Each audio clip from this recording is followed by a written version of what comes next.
Good morning, my dear students. Welcome back to accountancy class. In earlier session, already we have discussed about calls in arrears.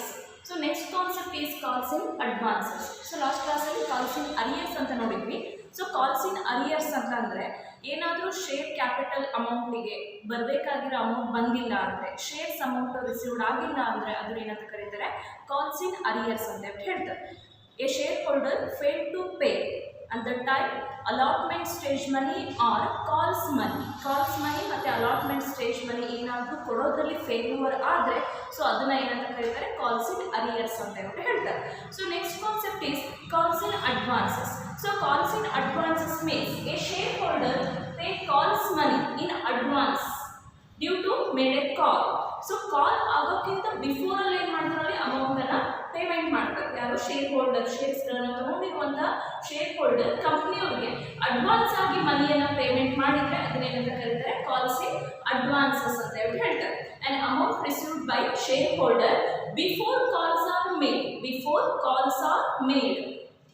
Calls ಆಗೋಕ್ಕಿಂತ ಮುಂಚೆ first call, second call, final call ಆ calls ಅನ್ನ ಮಾಡೋದಕ್ಕಿಂತ before ಅಲ್ಲಿ amount ಏನಾದರೂ ಬಂದರೆ ಅದನ್ನ calls in advances ಅಂತ ಹೇಳ್ತಾರೆ. According to table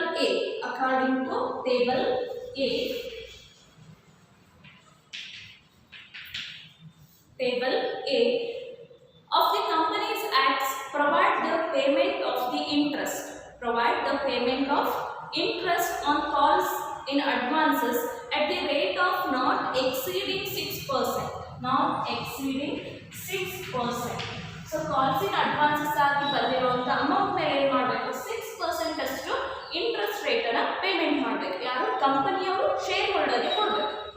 ಯಾವ ಕಂಪ್ನಿಗಳು ಏನು ಮಾಡಬೇಕು ಶೇರ್ ಹೋಲ್ಡರ್ಗೆ 6% ಅಷ್ಟು ಇಂಟ್ರೆಸ್ಟನ್ನ ಪೇಮೆಂಟ್ ಮಾಡಬೇಕು. ಸೊ ಕಾಲ್ಸ್ ಇನ್ ಅಡ್ವಾನ್ಸಸ್ ಅಂತಂದರೆ ಕಾಲ್ಸ್ ಆಗೋಕ್ಕಿಂತ ಬಿಫೋರಲ್ಲಿ ಬಂದಿರುವಂಥ ಕಲೆಕ್ಟ್ ಆಗಿರುವಂಥ ಅಮೌಂಟೇ ಕಾಲ್ಸ್ ಇನ್ ಅಡ್ವಾನ್ಸಸ್ ಆಗಿರುತ್ತೆ. ಸೊ ಹಾಗಾಗಿ ಏನು ಮಾಡಬೇಕು ಕಂಪ್ನಿಯವ್ರಿಗೆ ಅದು ಇನ್ಕಮ್ ಆಗೋದ್ರಿಂದ ಸೊ ಪ್ರಾಫಿಟ್ ಆಗೋದ್ರಿಂದ ಅದ್ರ ಮೇಲೆ ಎಷ್ಟು ಅವರಿಗೆ ಇಂಟ್ರೆಸ್ಟ್ ಬರುತ್ತಲ್ಲ ಆ ಇಂಟ್ರೆಸ್ಟನ್ನ ಶೇರ್ ಹೋಲ್ಡರ್ಗೆ ಕೊಡಬೇಕು. ಸೊ ಅವ್ರಿಗೆ ಅಷ್ಟು 6% ಇಂಟ್ರೆಸ್ಟ್ ಅಮೌಂಟನ್ನು ಪ್ರಾಫಿಟ್ ಅಂತ ಹೇಳ್ಬಿಟ್ಟು ಅವರಿಗೆ ಪ್ರೊವೈಡ್ ಮಾಡ್ತಾ ಹೋಗ್ತಾರೆ. So according to table A of the companies act provide shareholders not exceeding the 6% of the interest on calls in advances amount. So calls in advances amount ಮೇಲೆ ಅವರು 6% ಅಷ್ಟು ಇಂಟ್ರೆಸ್ಟ್ ಅನ್ನ ಇನ್ಕಮ್ ಅನ್ನು ಅವರಿಗೆ ಪೇಮೆಂಟ್ ಮಾಡ್ತಾ ಹೋಗಬೇಕಾಗುತ್ತೆ. Then journal entries. ಸೊ ಯಾವ ರೀತಿ ನಾವು ಜರ್ನಲ್ ಎಂಟ್ರೀಸ್ ಅನ್ನ ಮೇಂಟೈನ್ ಮಾಡ್ತಾ ಹೋಗಬೇಕು.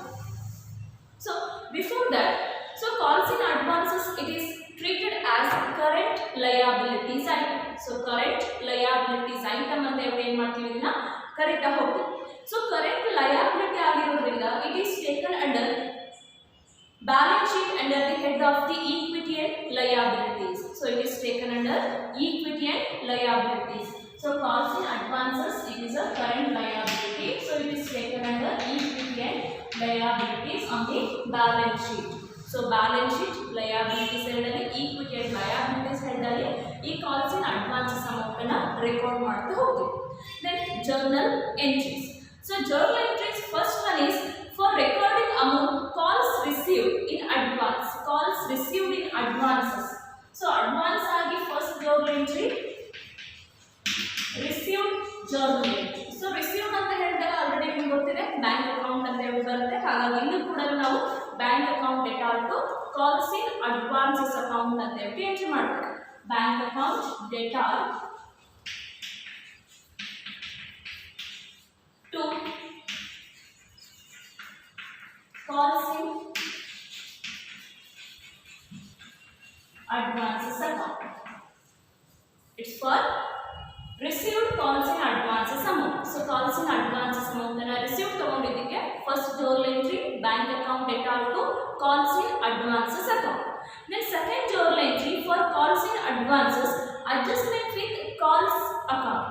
So adjustment with calls money due transfer to the concerned calls account. ಯಾವ ಕಾಲ್ ಇದೆ ಅದಕ್ಕೆ ಟ್ರಾನ್ಸ್ಫರ್ ಮಾಡುವಂತ ಸೆಕೆಂಡ್ ಜರ್ನಲ್ ಎಂಟ್ರಿ ನಮಗೆ ಯೂಸ್ ಆಗೋದು calls in advances account data to particular or concern calls account. Means first call, second call or final call ಯಾವ calls ಅಲ್ಲಿ ಇರುತ್ತೆ ಅಲ್ಲಿ ಅದನ್ನ ಜರ್ನಲ್ ಎಂಟ್ರೀಸ್ ಅನ್ನ ತಗೋಬೇಕಾಗುತ್ತೆ. So second entry calls in advances account data to concerned calls account, means first call, second call and final call account. Concerned calls account, calls in advances account data to first call account and second call account and final call account. So this journal entry is used for calls in advances money transfer to the particular calls account, particular or concerned calls account. ಯಾವುದಕ್ಕೆ ಅದು related ಇರುತ್ತೆ ಆ ಅಕೌಂಟ್ಗೆ ಅದನ್ನು transfer ಮಾಡೋದಕ್ಕೆ ಏನು ಮಾಡ್ತೀವಿ, second journal ಎಂಟ್ರೀಸನ್ನು use ಮಾಡ್ತಾ ಹೋಗ್ತೀವಿ. Then other journal entries for payment of interest. So ಈಗ ಇಂಟ್ರೆಸ್ಟ್ 6% ಕೊಡ್ತೀವಿ ಅಂತ ಅವಾಗ ಹೇಳಿ 6% ನಾಟ್ ಎಕ್ಸೀಡಿಂಗ್ 6% ಅಂತ ಇದೆ according to table A of the companies act. So 6% interest ನಾನು ಏನು ಪೇಮೆಂಟ್ ಮಾಡಬೇಕಲ್ಲ ಅದಕ್ಕೆ first journal entry for payment of the interest. Interest on calls in advances account data to bank account. So bank ಅನ್ನೋದು ಏನಾಗುತ್ತೆ, ಕಂಪ್ನಿಯಿಂದ amount payment ಮಾಡೋದಾದ್ರೆ bank ಅನ್ನೋದು credit entry ಬರಬೇಕು. ಕಂಪನಿಗೆ ಶೇರ್ ಹೋಲ್ಡರ್ಸ್ ಕಡೆಯಿಂದ ಅಮೌಂಟ್ ಬರ್ತಾ ಇದೆ ಅಂದ್ರೆ ಬ್ಯಾಂಕ್ ಅಕೌಂಟ್ ಡೆಬಿಟ್ ಆಗುತ್ತೆ.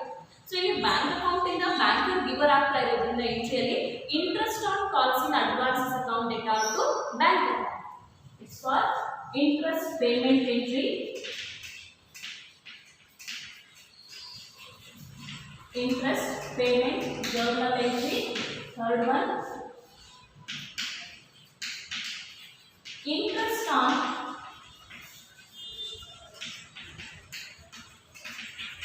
calls in advances account data, calls in advances account data to bank account. Interest on calls in advances account data to bank account. So ಇದನ್ನು ಏನು use ಮಾಡ್ತೀವಿ, interest payment to the ಶೇರ್ ಹೋಲ್ಡರ್ಗೆ ಯಾರು amount advance ಆಗಿ payment ಮಾಡಿರ್ತಾರಲ್ಲ ಅವರಿಗೆ interest payment ಮಾಡಬೇಕು ಅಂದರೆ ನಾವು interest on calls in advances account data to bank account ಅಂತ ಹೇಳ್ಬಿಟ್ಟು ಜರ್ನಲ್ ಎಂಟ್ರಿನ ಪಾಸ್ ಮಾಡ್ತೀವಿ. Then fourth journal entry for interest due. ಕೊಡೋದೇನಾದರೂ ಡ್ಯೂ ಇದ್ರೆ ಬ್ಯಾಲೆನ್ಸಸ್ ಏನಾದರೂ ಬಂದರೆ ಸೊ ಅವಾಗ ಏನಾಗುತ್ತೆ ಬ್ಯಾಂಕ್ ಅಕೌಂಟ್ ಅಂತ ಹೇಳ್ಬಿಟ್ಟು ತಗೊಳಕ್ಕೆ ಬರಲ್ಲ. Interest on calls in advances account data to shareholders account. Interest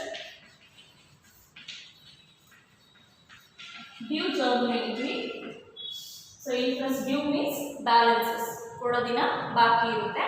so ಆ ಜರ್ನಲ್ ಎಂಟ್ರಿ ಪಾಸ್ ಮಾಡಬೇಕು ಅಂದರೆ ಮೇಲೆ ನೆನ್ಸ್ ನೋಡ್ಬೋದು interest on calls in advances account data to bank ಅಂತ. ಸೊ ಇಮಿಡಿಯೇಟ್ ನಾವು ಅಮೌಂಟ್ ಪೇಮೆಂಟ್ ಆದರೆ ಅಲ್ಲಿ ಬ್ಯಾಂಕ್ ಅಂತ ಬರಬೇಕು. ಸೊ ಇಮಿಡಿಯೇಟ್ ಪೇಮೆಂಟ್ ಆಗಿಲ್ಲ ಡ್ಯೂ ಇದೆ ಅಂತ ಅಂದ್ರಲ್ಲಿ ಶೇರ್ ಹೋಲ್ಡರ್ಸ್ ಅಕೌಂಟ್ ಅಂತ ಬರಬೇಕು. Interest on calls in advances account data to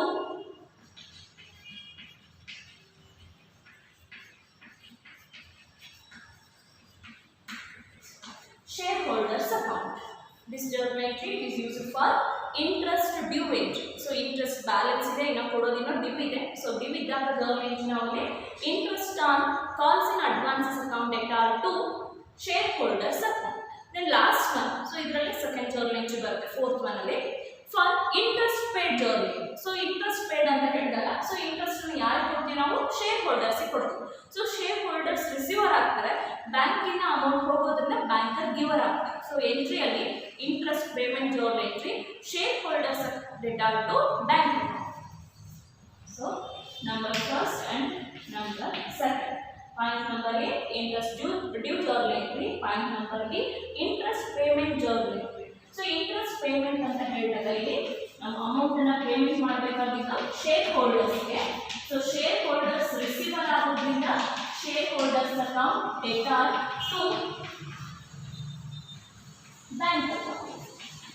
These are journal entries. It is relating to the calls in advances. So first journal entry, calls in advances money received journal entry, bank account data to calls in advances account. And next one journal entry, it is used for recording calls in advances amount transferred to the concerned calls account. So journal entries, calls in advances account data to particular call means first call, second call or final call account. Then third journal entry, it is used for recording interest payment journal entry. So interest payment journal entry, it is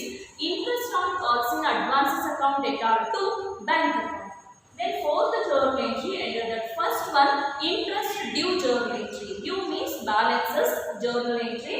So interest on calls in advances account data to shareholders account. Then last journal entry, interest due, it is payment to the shareholders. So due iruವಂತ amount ಏನಿದೆ ಅದನ್ನ payment to shareholders amount ಅನ್ನ payment ಮಾಡಿದಾಗ last journal entry ಬರುತ್ತೆ ನಮಗೆ shareholders account data to bank.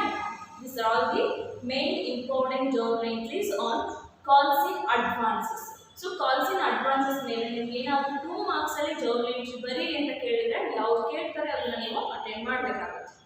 Calls in advances received journal entry, calls in advances transfer journal entry, then interest payment journal entry, then last one, the last 2 journal entries relating to interest due and interest paid. ಎರಡು journal entries ಬರುತ್ತೆ. Okay, ಈ question ಮೇಲೆ ಈ concept ಮೇಲೆ ಒಂದು problems ಅನ್ನ ನೋಡ್ತಾ ಹೋಗೋಣ. ಸೊ ನಿಮ್ಮ ಟೆಕ್ಸ್ಟ್ ಬುಕ್ ಅಲ್ಲಿ ಇರುವಂತ problem page number 18 illustration number 4. Page number 18, illustration number 4.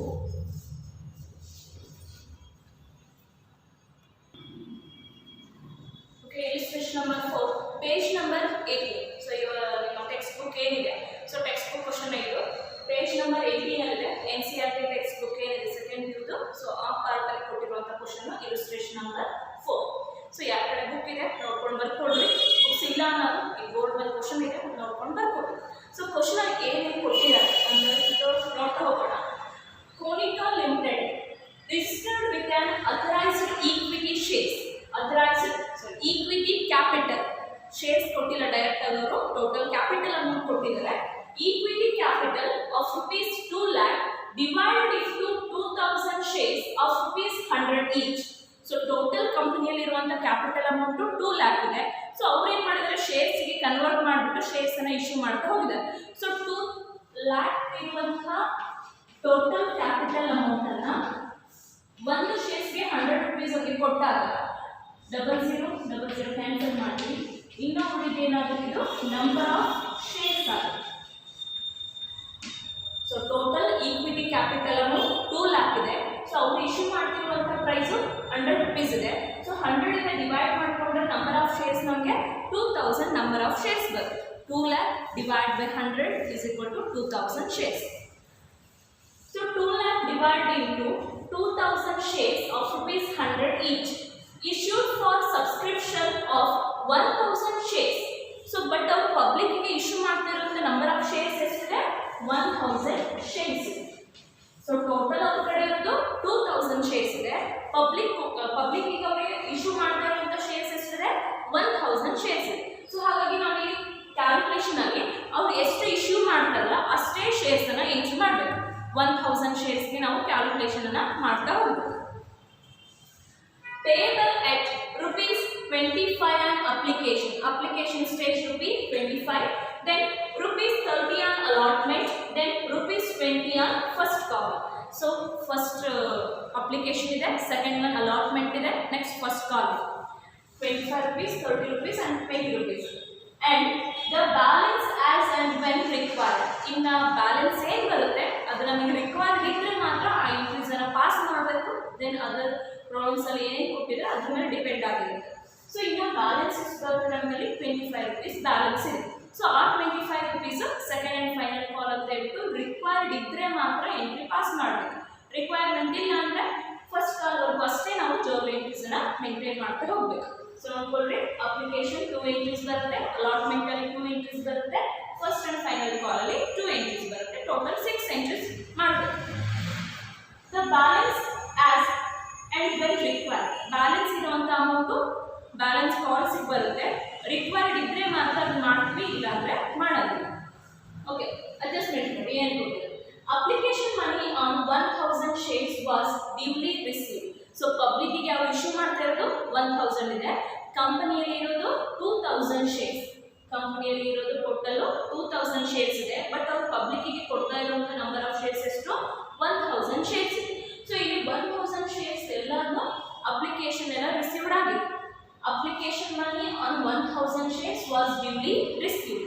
Application ಸ್ಟೇಜಲ್ಲಿ ಎಲ್ಲ ಅಮೌಂಟು ಕಲೆಕ್ಟ್ ಆಗಿದೆ, ಯಾವುದು ಡ್ಯೂ ಇಲ್ಲ. And allotment was made to them, allotment ಕೂಡ ಮಾಡಿ ಆಗಿದೆ.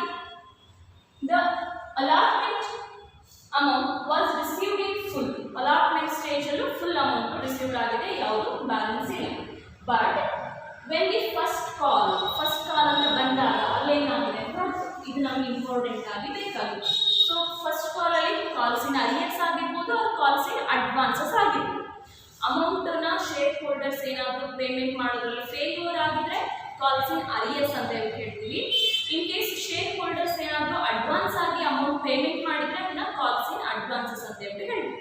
ನೋಡಿ, first call was made. First call ಮಾಡುವಂಥ ಟೈಮಲ್ಲಿ ಒನ್ ಶೇರ್ ಹೋಲ್ಡರ್, ಒಬ್ಬ shareholder fail to pay the amount on 100 shares. ಒಬ್ಬ ಶೇರ್ ಹೋಲ್ಡರ್ ಏನು ಮಾಡಿದ್ದಾರೆ, 100 ಶೇರ್ಸ್ ಅಮೌಂಟ್ ಪೇಮೆಂಟ್ ಮಾಡಿಲ್ಲ. Fail to pay 100 shares amount.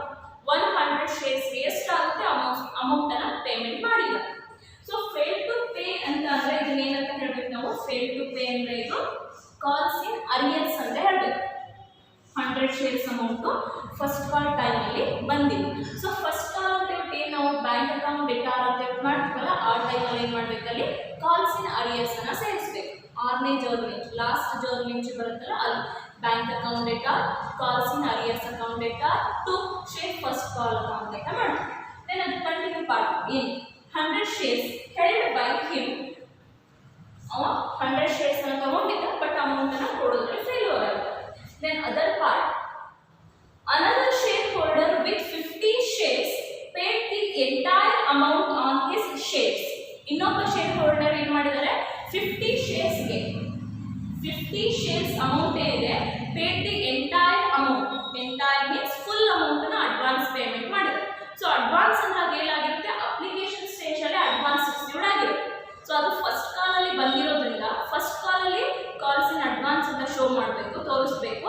Amount ಮಾತ್ರ ಅಪ್ಲಿಕೇಶನ್ ಸ್ಟೇಜ್ ಅಮೌಂಟನ್ನೇ ಅಪ್ಲೈ ಮಾಡಬೇಕು. 25 per share ಅಮೌಂಟನ್ನೇ multiply ಮಾಡ್ಕೊಂಡು ಹಾಕೋಬೇಕು. ಸೊ ಇಲ್ಲಿ ನೋಡಿ 100 ಶೇರ್ಸು ಕಾಲ್ಸ್ ಇನ್ ಅರಿಯರ್ಸ್ ಆಗಿದೆ, 50 ಶೇರ್ಸು ಕಾಲ್ಸ್ ಇನ್ ಅಡ್ವಾನ್ಸಸ್ ಆಗಿದೆ. ಸೊ ಎರಡೂ ಆಗಿರೋದು ಎಲ್ಲಿ, ಫಸ್ಟ್ ಕಾಲ್ ಟೈಮಲ್ಲಿ. ಹಾಗಾಗಿ first call last journey pass ಮಾಡ್ತೀವಲ್ಲ ಅದರಲ್ಲಿ bank account debtor, calls in arrears account debtor to share first call account to share calls in advances account. So ಇಷ್ಟನ್ನ ನಾವು ಲಾಸ್ಟ್ ಜರ್ನಲ್ ಎಂಟ್ರಿಯಲ್ಲಿ ಮೇಂಟೈನ್ ಮಾಡಬೇಕು. ಇನ್ನು ಅದರ್ ಜರ್ನಲ್ ಎಂಟ್ರೀಸ್ ಎಲ್ಲ same as it is, ನಾವು ಏನು ಲಾಸ್ಟ್ ಕ್ಲಾಸಲ್ಲಿ ಮಾಡಿದ್ವಲ್ಲ ಸೇಮ್ ಆಸ್ ಇಟ್ ಈಸ್ ಅದೇ ಎಂಟ್ರೀಸ್ ಮಾಡ್ತೀವಿ, ಏನೂ ಚೇಂಜಸ್ ಇರಲ್ಲ. Okay, 100 shares fail to pay ಇದೆ, ಹಾಗಾಗಿ ಕಾಲ್ಸ್ ಇನ್ ಅರಿಯರ್ಸ್ ಆಯಿತು. 50 ಶೇರ್ಸ್ದು ಎಂಟೈರ್ ಅಮೌಂಟ್ ಫುಲ್ ರಿಸೀವ್ಡ್ ಆಗಿದೆ, ಹಾಗಾಗಿ ಅದು ಕಾಲ್ಸ್ ಇನ್ ಅಡ್ವಾನ್ಸಸ್ ಆಗಿದೆ. ನೆಕ್ಸ್ಟ್ ನೋಡಿ, entire amount on his shares, full amount received ಆಗಿದೆ. The company did not make any other calls. Remaining other calls ಇತ್ತಲ್ಲ, second and final call balance ಏನಾದರೂ ಕೇಳಿದರೆ ಅದಕ್ಕೆ ಅಕೌಂಟ್ ಮಾಡಿ ಅಂತ ಹೇಳಿದರು. ಬಟ್ ಕಂಪ್ನಿ ಅವರು ಅದರ್ ಕಾಲ್ಸ್ ಯಾವುದೂ ಮಾಡ್ತಾ ಇಲ್ಲ ಅಂತ ಹೇಳಿದ್ದಾರೆ. ಹಾಗಾಗಿ ನಾವು ಎಂಟ್ರೀಸನ್ನು ಫಸ್ಟ್ ಕಾಲ್ವರೆಗೂ ಅಷ್ಟೇ ಮಾಡ್ತೀವಿ, ಸೆಕೆಂಡ್ ಆ್ಯಂಡ್ ಫೈನಲ್ ಕಾಲ್ ಎಂಟ್ರೀಸನ್ನು ಮಾಡೋ ಹಾಗೆ. Give the journal entries. So ಇದೆಲ್ಲ ಯೂಸ್ ಮಾಡ್ಕೊಂಡಿದ್ದ ಜರ್ನಲ್ ಎಂಟ್ರೀಸನ್ನು ಪಾಸ್ ಮಾಡಬೇಕು. ಈಸಿ ಇದೆ, ಕನ್ಫ್ಯೂಷನ್ ಮಾಡ್ಕೋಬೇಡಿ. ಅಪ್ಲಿಕೇಶನಲ್ಲಿ 2 ಜರ್ನಲ್ ಎಂಟ್ರೀಸನ್ನು ಪಾಸ್ ಮಾಡಬೇಕು, application money received and application money transferred. Then ಅಲಾಟ್ಮೆಂಟಲ್ಲಿ 2 ಜರ್ನಲ್ ಎಂಟ್ರೀಸನ್ನು ಪಾಸ್ ಮಾಡಬೇಕು, allotment money due and allotment money received. Then first ಕಾಲಲ್ಲಿ 2 ಜರ್ನಲ್ ಎಂಟ್ರೀಸನ್ನು ಪಾಸ್ ಮಾಡ್ತೀವಿ, first call money due and first call money received along with calls in arrears and calls in advances ಎರಡನ್ನ ಸೇರಿಸ್ಕೊಂಡು ಮಾಡಬೇಕು. Okay, solution in books of Chronica Limited journal entries. So first entry, application money received. Application money received journal entry, bank account debtor to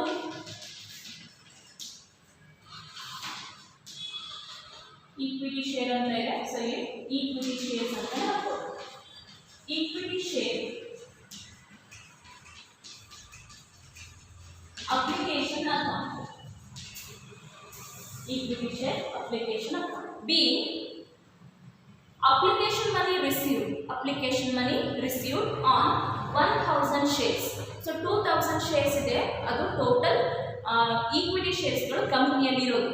but ಅವರು ಪಬ್ಲಿಕ್ಗೆ issue ಮಾಡ್ತಾ ಇರೋದು ಎಷ್ಟು, 1000 shares. So ಹಾಗಾಗಿ ನಾವು calculation ಕೂಡ 1000 ಶೇರ್ಸ್ ಅನ್ನೇ ತಗೋಬೇಕು. ಯಾಕಂದರೆ ಹೇಳಿದ್ದಾರೆ application money on 1000 shares was duly received.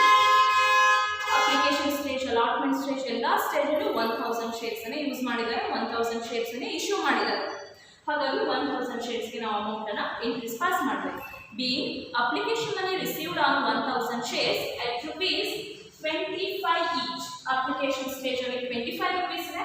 So ಹಾಗಾಗಿ 25 ನ ಮಲ್ಟಿಪ್ಲೈ ಮಾಡಬೇಕು. 1000 into 25 25,000. First entry application money receive. So ನಾನು ಈ ಬೀಯಿಂಗ್ ಬರ್ದಿಲ್ಲ, ನೀವು ಬರ್ಕೊಳ್ರಿ. ಬರೀತಾ ಹೋದರೆ ಟೈಮ್ ಜಾಸ್ತಿ ಆಗುತ್ತೆ, ಸ್ಪೇಸ್ ಕೂಡ ಕಡಿಮೆ ಇದೆ. ಹಾಗಾಗಿ ನೀವು ಬೀಯಿಂಗನ್ನು ಬರ್ಕೊಳ್ತಾ ಹೋಗ್ಬಿಡಿ. Notes being application money received on 1000 shares at ₹25 each. ಇದು 25,000 ಇನ್ ಆನ್ಸರ್ ಬಂತಲ್ಲ, ಈ ಆನ್ಸರ್ ಅನ್ನು ಏನು ಮಾಡಬೇಕು ನಾವೀಗ ಶೇರ್ ಕ್ಯಾಪಿಟಲ್ ಅಕೌಂಟ್ಗೆ ಟ್ರಾನ್ಸ್ಫರ್ ಮಾಡಬೇಕು. So second journal entry share application amount transfer to the share capital account. Equity share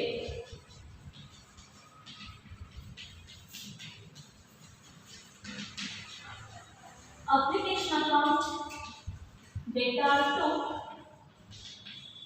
equity share capital account. Being application money transfer to the share capital account, same amount ₹25,000.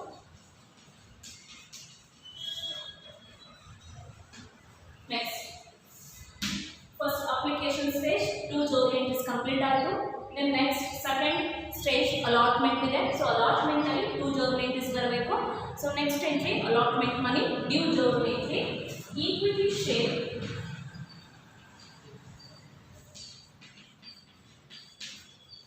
allotment account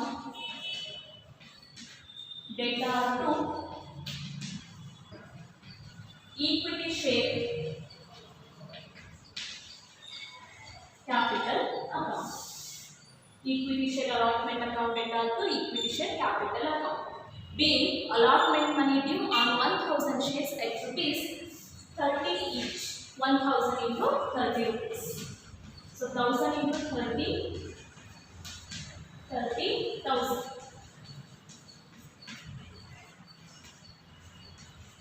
Then allotment money received journal. So allotment money received ಅಂತ ಹೇಳಿದಾಗ ನಮಗೆ bank account ಅಂತ use ಮಾಡಬೇಕು. Bank account data to equity share allotment account.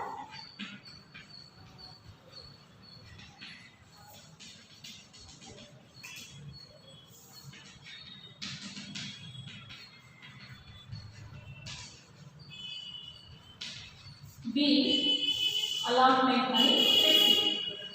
Same amount ₹30,000, 30,000. Next, fifth journal entry on first call money entries.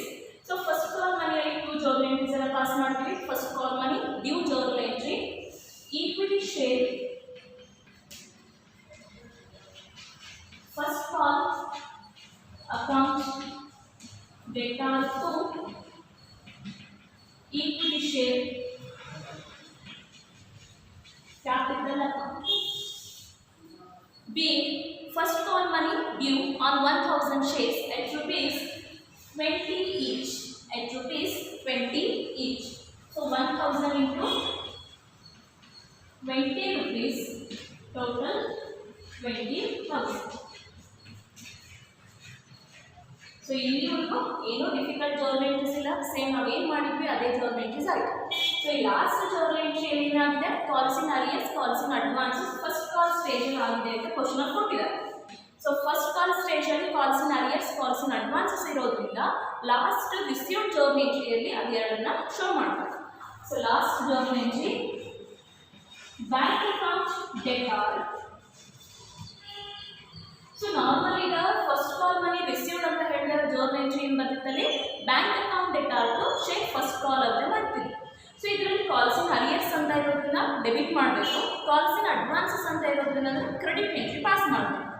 Bank account data then calls in arrears account data to equity share first call account and to calls in advances account. So chronicle limited ಅವರಿಗೆ ಏನಾಗಿದೆ, calls in arrears ಆದರೆ debit ಆಗುತ್ತೆ, loss ಆಗುತ್ತೆ. Calls in advances, advance money received ಆಗಿದ್ರೆ income ಆಗುತ್ತೆ. ಹಾಗಾಗಿ ಹಾಗಾಗಿ ಒಂದು ಡೆಬಿಟ್ ಎಂಟ್ರಿ ಒಂದು ಕ್ರೆಡಿಟ್ ಎಂಟ್ರಿ ಪಾಸ್ ಮಾಡ್ತೀವಿ. ಸೊ ಇಲ್ಲಿ ಅಮೌಂಟ್ ಕೊಡೋದನ್ನು ನೋಡಿ. ಸೊ ಬ್ಯಾಂಕ್ ಅಕೌಂಟ್ ಅಂತ ಹೇಳಿದ್ರೆ ರಿಸೀವ್ಡ್ ಆಗಿರೋ ಅಮೌಂಟ್ ಅನ್ನು ತಗೊಳ್ತೀವಿ. Exception of the failure shares. ಎಷ್ಟು ಶೇರ್ಸ್ ಅಮೌಂಟ್ ಫೇಲ್ಯೂರ್ ಆಗಿದೆ ಮೀನ್ಸ್ ಕಾಲ್ಸ್ ಇನ್ ಅರಿಯರ್ಸ್ ಆಗಿದೆ ಅದನ್ನು ಲೆಸ್ ಮಾಡಿ ಉಳಿದಿದ್ದನ್ನು ನಾವೇನು ಮಾಡಬೇಕಿದೆ ಬ್ಯಾಂಕ್ ಅಕೌಂಟ್ ರಿಸೀವ್ಡ್ ಅಂತ ಕೊಡಬೇಕು. So total number of shares ಎಷ್ಟಿದೆ 1000 ಶೇರ್ಸ್ ಇದೆ. 1000 ನಮಗೆ ಅಮೌಂಟ್ ಬರದೇ ಇರೋದು ಎಷ್ಟು 100 shares amount calls in arrears ಆಗಿದೆ. ಸೊ 1000 100 ಶೇರ್ಸ್ ಮೈನಸ್ ಮಾಡಿಕೊಂಡು ಉಳಿದಿದ್ದು ನಮಗೆ 900 ಶೇರ್ಸ್. 900 ಶೇರ್ಸ್ ಇಲ್ಲಿ ರಿಸೀವ್ಡ್ ಆಗಬೇಕು. ಜೊತೆಗೆ calls in advances shares amount ಎಷ್ಟಿದೆ ಅಷ್ಟು ರಿಸೀವ್ಡ್ ಆಗಬೇಕು. ಸೊ ಬ್ಯಾಂಕ್ ಅಕೌಂಟಲ್ಲಿ 900 into first call per value ಎಷ್ಟಿದೆ ಅದು ಹಾಕೋಬೇಕು. ಫಸ್ಟ್ ಕಾಲಲ್ಲಿ ಪರ್ ವ್ಯಾಲ್ಯೂ 20 rupees. ಇದೆರಡನ್ನ ಮಲ್ಟಿಪ್ಲೈ ಮಾಡ್ಕೋಬೇಕು. 9 2s 18 ಹಾಗಾಗಿ 18,000 ಬರುತ್ತೆ. ಇದ್ರ ಜೊತೆಗೆ ಪ್ಲಸ್ ಏನನ್ನು ಪ್ಲಸ್ ಮಾಡಬೇಕು ಕಾಲ್ಸ್ ಇನ್ ಅಡ್ವಾನ್ಸಸ್ ಎಷ್ಟು ಶೇರ್ಸ್ ಆಗುತ್ತೆ ಆ ಅಮೌಂಟನ್ನು ಪ್ಲಸ್ ಮಾಡಬೇಕು. ಸೊ ಕಾಲ್ಸ್ ಇನ್ ಅಡ್ವಾನ್ಸಸ್ ಆಗಿರುವಂಥ ಶೇರ್ಸ್ ಅಮೌಂಟ್ ಕೂಡ ರಿಸೀವ್ ಅಂತ ಹಾಕಬೇಕು. ಸೊ ಕಾಲ್ಸ್ ಇನ್ ಅಡ್ವಾನ್ಸಸ್ ಆಗಿದ್ದು 50 ಶೇರ್ಸ್. ಸೊ ಯಾವ ಸ್ಟೇಜಲ್ಲಿ ಅದು ರಿಸೀವ್ಡ್ ಆಗಿದೆ ಆ ಪರ್ ವ್ಯಾಲ್ಯೂವನ್ನು ಹಾಕಬೇಕು. ಸೊ ಕಾಲ್ಸ್ ಇನ್ ಅಡ್ವಾನ್ಸಸ್ ಅಂದರೆ ಅಪ್ಲಿಕೇಶನ್ ಸ್ಟೇಜಲ್ಲಿ ಆಗಿರುತ್ತೆ. ಅಪ್ಲಿಕೇಶನ್ ಹಾಕೋ ಟೈಮಲ್ಲಿ ಅವರು ಅಡ್ವಾನ್ಸ್ ಆಗಿ ಅಮೌಂಟನ್ನು ತುಂಬಿರ್ತಾರೆ ಕೊಟ್ಟಿರ್ತಾರೆ. ಹಾಗಾಗಿ application stage amount 25 rupees. 50 into 25 rupees ಮಾಡಿದ್ರೆ 1250 rupees ಬರುತ್ತೆ. ಸೊ 18,000 ಪ್ಲಸ್ 1250 ಎರಡು ಆ್ಯಡ್ ಮಾಡಿಕೊಂಡು ನಾವು ಈಗ ಬರೋದು 9 ರಿಸೀವ್ಡ್ ಅಮೌಂಟ್ 19,250 rupees. ಇನ್ನು ಕಾಲ್ಸ್ ಇನ್ ಅರಿಯರ್ಸ್ ನೋಡಿ. ಅರಿಯರ್ಸ್ ಆಗಿರುವಂಥದ್ದು number of shares 100 shares. So 100 shares ಎಲ್ಲಿ ಕಾಲ್ಸ್ ಇನ್ ಅರಿಯರ್ಸ್ ಆಗಿದೆ ನಮಗೆ ಫಸ್ಟ್ ಕಾಲಲ್ಲಿ ಆಗಿದೆ. ಹಾಗಾಗಿ ಫಸ್ಟ್ ಕಾಲ್ ಮನಿ ಅಮೌಂಟನ್ನು ಎಂಟ್ರಿ ಮಾಡಬೇಕು. ಫಸ್ಟ್ ಕಾಲ್ ಮನಿ ರೂಪಿ 20 rupees ಇದೆ. ಸೊ 100 into 20 rupees ಮಾಡಿಕೊಂಡ್ರೆ ನಮಗೆ ಆನ್ಸರ್ ಬರೋದು 2000 rupees. ಸೊ ಎರಡು ಡೆಬಿಟ್ ಕಾಲ್ನಲ್ಲಿ ಎಂಟ್ರೀಸ್ ಆಯಿತು. ಬ್ಯಾಂಕ್ ಅಕೌಂಟ್ಗೆ 19,200 ಆಯಿತು, 250 rupees ಆಯಿತು. ದೆನ್ ಕಾಲ್ಸ್ ಇನ್ ಅರಿಯರ್ಸ್ಗೆ 2000 ಆಯಿತು. Then calls in advances. So calls in advances 50 shares advance received ಆಗಿರೋದು. So advance received application money ತಗೊಳ್ಳೋದ್ರಿಂದ 25 ಈಚ್ ಅಪ್ಲಿಕೇಶನ್ ಅಂತ ಇರೋದ್ರಿಂದ 50 into 25 rupees ಮಾಡಬೇಕು. ಸೊ 50 into 25 rupees ಅಂದರೆ 1250 ಬರುತ್ತೆ. 1250 rupees. ಇನ್ನು equity share first call amount total number of shares 1000 ಇದೆ and first call rupee 20 rupees. 1000 into 20 rupees ಮಾಡಿಕೊಂಡು ನಮಗೆ ಆನ್ಸರ್ 20,000 ಬರುತ್ತೆ. ಗೊತ್ತಾಗಿಲ್ಲ ಅಂದರೆ ಇಲ್ಲಿ ತೊಗೊಂಡಿರ್ತೀವಲ್ಲ ಸೇಮ್ ಅದೇ ಅಮೌಂಟ್ ಎಂಟ್ರಿ ಆಗುತ್ತೆ 20,000. ಸೊ ಈಸಿ ಈಗ ನೋಡ್ಕೊಳ್ರಿ. Bank account debtor, calls in arrears account debtor, 2 equity share first call account, 2 calls in advances account. So bank ಅಂತ ಹೇಳಿದಾಗ ರಿಸೀವ್ಡ್ ಅಮೌಂಟನ್ನು ಕೊಡಬೇಕು. ಎಷ್ಟು ಫೇಲ್ಯೂರ್ ಶೇರ್ಸ್ ಇದೆ ಅಷ್ಟು ಅಮೌಂಟನ್ನು ಬಿಟ್ಟು ಎಷ್ಟು ರಿಸೀವ್ಡ್ ಆಗಿದೆ ಆ ಅಮೌಂಟನ್ನು ಎಂಟ್ರಿ ಮಾಡಬೇಕು. 1000 100 ಶೇರ್ಸ್ ಅಮೌಂಟ್ ಬಂದಿಲ್ಲ, ಹಾಗಾಗಿ 100 ಶೇರ್ಸನ್ನು ಬಿಟ್ಟರೆ 900 ಶೇರ್ಸನ್ನು ರಿಸೀವ್ ಮಾಡಿಕೊಡ್ತಾರೆ. So 900 into first call rupee 20 rupees ಇದೆ. 900 into 20 rupees ಮಾಡಿಕೊಂಡ್ರೆ ಆನ್ಸರ್ ಬರೋದು 18,000 rupees ಬರುತ್ತೆ. ಸೊ ಅದ್ರ ಜೊತೆಗೆ ಏನಾಗಿದೆ 50 ಶೇರ್ಸ್ದು ಅಡ್ವಾನ್ಸ್ ರಿಸೀವ್ಡ್ ಇದೆ, ಅದನ್ನು ಕೂಡ 18,000 ಅಮೌಂಟ್ ಜೊತೆನೇ ಸೇರಿಸ್ಕೋಬೇಕು. 50 ಶೇರ್ಸ್ ಇಂಟು 25 rupees ಅಪ್ಲಿಕೇಶನ್ ಸ್ಟೇಜ್ಗೆ ರಿಸೀವ್ಡ್ ಆಗಿರುತ್ತೆ, ಹಾಗಾಗಿ 25 rupees ಹಾಕ್ಕೊಳ್ರಿ. 50 into 25 rupees ಮಾಡಿದರೆ 1250 rupees ಬರುತ್ತೆ. ಸೊ 18,000 ಆ್ಯಂಡ್ 1250 ಎರಡನ್ನು ಆ್ಯಡ್ ಮಾಡಿಕೊಂಡ್ರೆ ಟೋಟಲ್ ಆನ್ಸರ್ ಬರೋದು ನಮಗೆ 19,250 rupees. ದೆನ್ ಕಾಲ್ಸ್ ಇನ್ ಅರಿಯರ್ಸಲ್ಲಿ 100 ಶೇರ್ಸ್ ನಮಗೆ ಬಂದಿಲ್ಲ, ಹಾಗಾಗಿ ಇಲ್ಲಿ 900 ಇದೆ, ಇಲ್ಲಿ 100 ಇದೆ, ಎರಡು ಸೇರಿಕೊಂಡ್ರೆ 1000ಗೆ ಈಕ್ವಲ್ ಆಗಿರಬೇಕು. 100 into 20 rupees 2000. ನೆಕ್ಸ್ಟ್ ಫಸ್ಟ್ ಕಾಲಲ್ಲಿ ಫುಲ್ ಎಲ್ಲ ಸೇರಿಸ್ಬಿಟ್ಟು ಎಷ್ಟಿದೆ ಅದನ್ನೇ ಹಾಕಬೇಕು. 1000 ಶೇರ್ಸ್ ಇದೆ into first call value 20 rupees ಇದೆ. 1000 into 20 ಅಂದರೆ 20,000 ಬರುತ್ತೆ. ಇನ್ನು ಕಾಲ್ಸ್ ಇನ್ ಅಡ್ವಾನ್ಸಲ್ಲಿ 50 ಶೇರ್ಸು ಅಡ್ವಾನ್ಸ್ ರಿಸೀವ್ಡ್ ಆಗಿದೆ. ಅಡ್ವಾನ್ಸ್ ರಿಸೀವ್ಡ್ ಆಗಿದ್ದು ಅಪ್ಲಿಕೇಶನ್ ಸ್ಟೇಜಲ್ಲಿ ಅದು ರಿಸೀವ್ಡ್ ಆಗಿರೋದ್ರಿಂದ 50 into 25 rupees ಮಾಡಬೇಕು. 50 into 25 rupees ಅಂದರೆ 1250 ಬರುತ್ತೆ. ಸೊ ಇಷ್ಟನ್ನು ಅಮೌಂಟ್ ಎಂಟ್ರಿ ಮಾಡಿಕೊಂಡು ಹಾಕೊಳ್ತಾ ಹೋಗ್ತೀವಿ. So B first call money received. First call money received, but exception of 100 shares and calls in advances 50 shares ಅಂತ ಹೇಳ್ಬಿಟ್ಟು ಬರೀತಾ ಹೋಗ್ಬೇಕು. ಬುಕ್ಕಲ್ಲಿದೆ, ಬೇಕಾದ್ರೆ ನೋಡ್ಕೊಳ್ರಿ, ಗೊತ್ತಾಗಿಲ್ಲ ಅಂದರೆ. B, first call money received on 900 shares at rupees 20 each, but exception of the 100 shares at rupees 20 each and calls in advances rupees 25 each of 50 shares. So istu ನಾವು being ಅಲ್ಲಿ ಬರೀಬೇಕು. ಸೊ ಇಷ್ಟು ಬರೆದಾಗ ಅಕೌಂಟ್ ಅನ್ನು close. So calls in advances ಅಂದರೆ ಅದು credit journal entry ಬರಬೇಕು. Arrears ಕೊಟ್ಟಿಲ್ಲ ಅಂದರೆ bank account debtor to share first call account to calls in advances journal entry ಬರೀತಾ ಹೋಗಬೇಕು. ಓಕೆ, ಅಂಡರ್ಸ್ಟ್ಯಾಂಡ್ ಆಗಿದೆ ಅಂತ ಅಂದ್ಕೊಡ್ತೀನಿ. ಏನಾದರೂ ಡೌಟ್ಸ್ ಇದ್ದರೆ ರಿಪೀಟ್ ವಿಡಿಯೋಸನ್ನು ವಾಚ್ ಮಾಡಿ. ಬುಕ್ಸಲ್ಲಿ ಆನ್ಸರ್ ಇದೆ, ಬುಕ್ಸಲ್ಲಿ ಆಗಿ ನೋಡ್ಕೊಳ್ರಿ. ನೋಡ್ಕೊಂಡ್ಬಿಟ್ಟು ಆನ್ಸರನ್ನು ಸಾಲ್ವ್ ಮಾಡೋದಕ್ಕೆ ಟ್ರೈ ಮಾಡಿ. 6 ಮಾರ್ಕ್ಸಿಗೆ ಒಂದು ಕ್ವಶನ್ ಇರುತ್ತೆ. ನೆಕ್ಸ್ಟ್ ಕ್ಲಾಸಲ್ಲಿ ಅಂಡರ್ ಸಬ್ಸ್ಕ್ರಿಪ್ಷನ್, ಓವರ್ ಸಬ್ಸ್ಕ್ರಿಪ್ಷನ್ ಅಂತ ಹೇಳ್ಬಿಟ್ಟು ಇಂಟ್ರೆಸ್ಟ್ ಬರುತ್ತೆ. ಅದರದ್ದು theory part and journal entries ಏನಿದೆ ಅಂತ ಹೇಳ್ಬಿಟ್ಟು ನೆಕ್ಸ್ಟ್ ಕ್ಲಾಸಲ್ಲಿ ನೋಡೋಣ. Thank you.